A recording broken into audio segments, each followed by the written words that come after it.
Magandang umaga mga kabay. So ito po yung pangalawa kong repair mga kabay. 39156 liter B pa rin. Magkakasama pa to dun sa nauna kong repair. Ayan. Ito mga kabay. Ayan. Nakasaksak po yan. Ayan. Umuugong lang po siya. Ayan. Pakinggan nyo po. Ayan. So baka sunog yung ano nyan mga kabay. Field coil tsaka armature. So titingnan natin mga kabay. Tara, samahan nyo ako.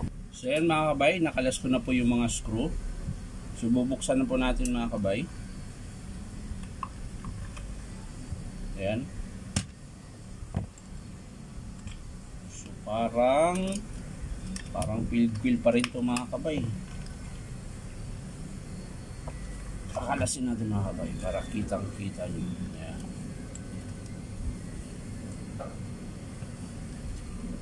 Parang ay kasama na pati field armature.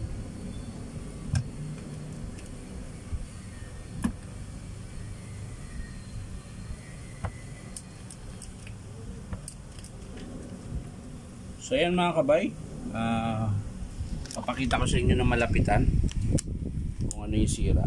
Field coil pa rin mga kabay. Ayan po.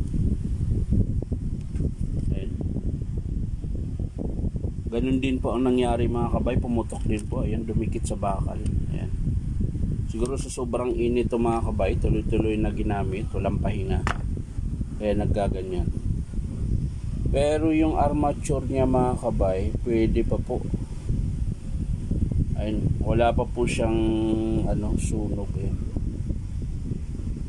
So pwede pa, field coil pa rin mga kabay, tsaka bearing housing ito.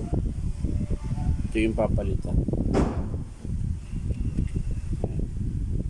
Housing naman din niya kasi mga kabay, alog din siya. Pero titingnan natin mga kabay, bubuhin natin kung malakas ba yung palag. Kung malakas yung palag niya mga kabay, dito sa spindle, pag sinara natin, pag malakas yung palag niya, papalit din tayo nito. So yung carbon niya mga kabay, okay pa. Ayan, mahaba pa po. Switch niya okay pa kasi gumana pa naman kanina, yung ala umuugong na lang. So ang pinaka niya talaga mga kabay, ito yung field coil ulit. Field coil tsaka chuck. Ayan mga kabay, pag yung pinakamaliit na talim nito hindi na kayang ipitin kasi ang laki na ng butas. Ayan. So magpapalit din tayo ng chuck.